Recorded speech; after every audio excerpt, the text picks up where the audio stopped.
Now let's move on to the markets.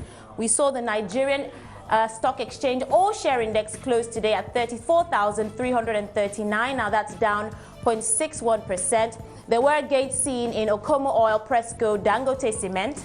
There's lots of activity once again in the banking sector and the likes of Zenith, FCMB, Sterling Bank and Wema. Now joining me to discuss that market is Abiola Rasaq. As I said, he's the team lead for research at UBA Capital. Abiola, it will be good for us to start by focusing on some of the results that we've seen from the bank. I mean, so far we've not seen any negative surprises.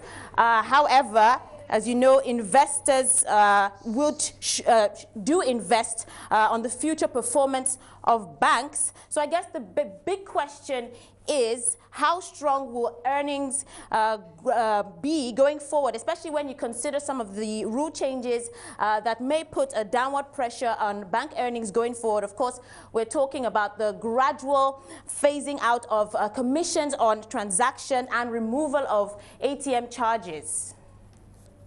Thank you very much, Didi.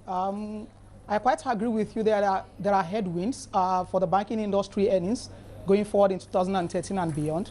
But I think it's very important that we measure the likely impact of those pressure points. And I will start with the issue of COT, which of course by 2016 will actually be removed. Starting from 2010, the restriction is that COT should be maximum of 3 naira per mil. I think we need to measure what is the current earnings of banks from COT. If we're able to do that, of course, we can measure the impact. Currently now, banks on the average, about 7% of their gross earnings actually come from COT, and that's about 20% of their non-interest income. Meaning that if COT is no longer there by 2016, for instance, we're talking about 7% of the earnings of the banks going on the water. But of course, we also need to focus on the core fundamentals of Nigerian banking industry in terms of the underpenetration. And that's why for me, even though there are pressures to margins going forward, credit spread will compress, and of course, margins will thin for that. But the most important thing is for us to be able to look into the growth prospects of the Nigerian banking industry. And I think that will actually compensate for the shrinking margins that we expect. But Biola, what banks do you think will be most hit by these moves? Interestingly, the impact will actually be moderate across all the banks. For me, one thing we've actually done is to synthesize COT to all the banks' earnings. The top tier banks are actually going to be the most affected because, of course, they generate more COTs because they've got more accounts. Don't forget, COTs are actually a function of the transaction volumes on the demand and current accounts. Meaning that if there's no longer COT, definitely those top tier banks that actually account for the large bulk of the CASA in the market will actually see some pressure on their earnings. But of course, like I said earlier, the impact is going to be moderate on all the banks in Nigeria. And of course, the growth expectation will actually compensate for that compression in margins and the COT removers. Okay, but I mean, how do you think those banks will actually react to this? I mean, obviously, the obvious option is to grow the loan book, but obviously, I mean, how realistic is that considering the risks that are associated with that? I agree with you perfectly. The risk of growing loan book significantly is also there. But you also don't forget the fact that there are quite a number of reforms that are happening in Nigeria, lots of M&A opportunities, and I'll just mention, for instance, the case of Petrobras that is actually selling about $5 billion of their assets in Nigeria to be able to fund their local operations in Brazil. So $5 billion, for instance, that's about close to about 800 billion naira. A good number of that, I expect not less than 50–60% of that will actually be sourced locally by the acquirers of those assets, given the fact that we actually expect those assets to be sold to local players. That's for the oil and gas industry.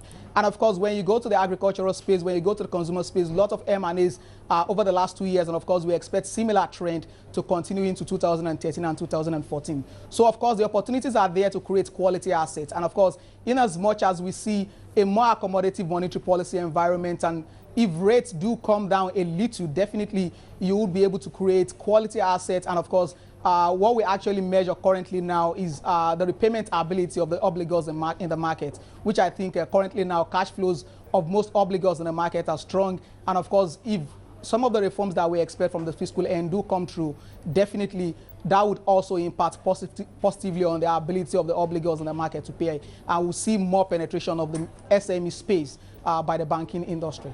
At the same time, I know a lot of people are wondering why the central bank is closing this window for easy money.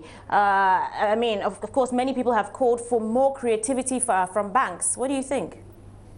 I agree with you perfectly. Yes, the answer is yes and no. And the reason why I say that is because the CBN also have to consider the cost of doing business for the banks in Nigeria. Say, for instance, an average bank in South Africa or Ghana may actually not worry to have 2 generator sets at every business locations. In Nigeria, every bank has 2 generator sets. You've got banks fixing other sources of energy like inverters. Some banks are even considering using solar if possible in the northern part of the country.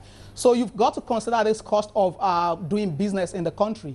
But at the same time, CBN is also after increasing the level of banking penetration in the country, and of course removal of COT, and also don't forget the increase in savings rate, which of course the CBN has now pegged to a minimum of 30% of the MPR, which MPR at 12% implies savings rate will actually be around 3.6% from April 1st, 2013. That actually shows that the CBN is more interested in bridging the gap between prime lending rates and the savings rate, and at the same time also increasing penetration by encouraging savings in the economy. However, in your view, what banks do you feel are best positioned to weather that storm? Interestingly, all the banks for me are actually beginning to prepare for that even before the policy was released. Don't forget the fact that CBN, before releasing that bank charges regulation, has actually negotiated and consulted with all the stakeholders, bankers inclusive. Don't forget, it was also a discussion at the last bankers committee meeting. So I think banks are well prepared for that, and that's why you actually see most of them beginning to look more into the retail end of the market in terms of generating deposit and also creating assets within the commercial space. And going forward, you see more of retail lending. In the interim, retail lending might not be interesting for the banks because they still want to learn some lessons in the commercial space before moving down. But of course, we expect them to move down the ladder where, of course, for me, I think the sweet spot is actually in that bottom of the pyramid. Yeah, let's move on to company results. We saw, of course, Presco revenue up, profit after tax up, full-year dividend of ‘1 per share declared. That stock has gained 10%. I know it lost 10% before the results came out, but the 10% has been gained. It'd be good to know your thoughts on the Presco results and the market reaction. The Presco results are quite impressive. If you take a look at Presco yesterday, for instance, they lost about 9.9%.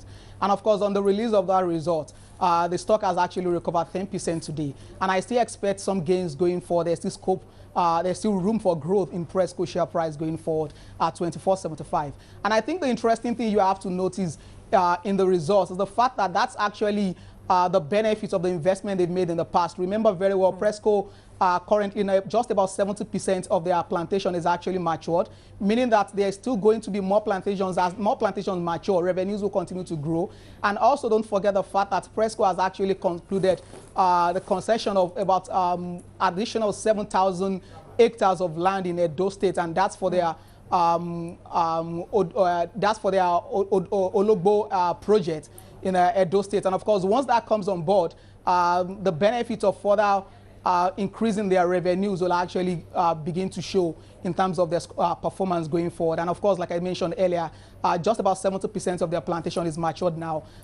Don't forget, about an average of 4 years for the maturity of a typical oil palm plantation. So of course, as more and more plantations mature, you see more and more revenues going forward into the future. Abiola, now quickly still in that agricultural sector, Okomu Oil, I think that stock, I believe, has gained about 30% since the dividend was declared last week, of course, ₦7 per share. That sector, as I pointed out, is the best performing sector last quarter. Now, with the results that we're seeing from Presco, could investors expect a similar performance in this sector in the next in this quarter, in quarter two?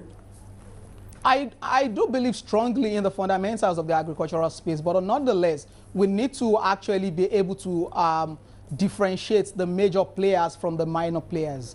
And what I mean by that is the fact that you actually shouldn't just play on the agricultural space because Okomu and Presco are doing well. We need to look at the underlying fundamentals of those businesses. For me, Okomu and Presco, they've been able to stand their feet within their space, which of course is oil palm plantation and of course refinery of oil palm, crude palm kernel oil, and of course crude palm kernel cake.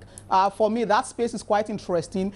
Before now, we've seen some sort of glut in the market coming from the as a result of dumping from Malaysia and some other Asian countries that actually export their vegetable oil to Nigeria.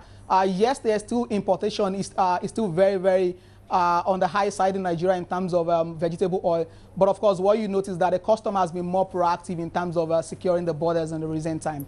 And of course, once we see improvement in terms of tightening the border and of course regulations towards the agricultural space, you see more opportunities for the likes of Okomo and of course Presco, and that's why you see them investing more and more in their infrastructures and of course increasing their oil palm plantations.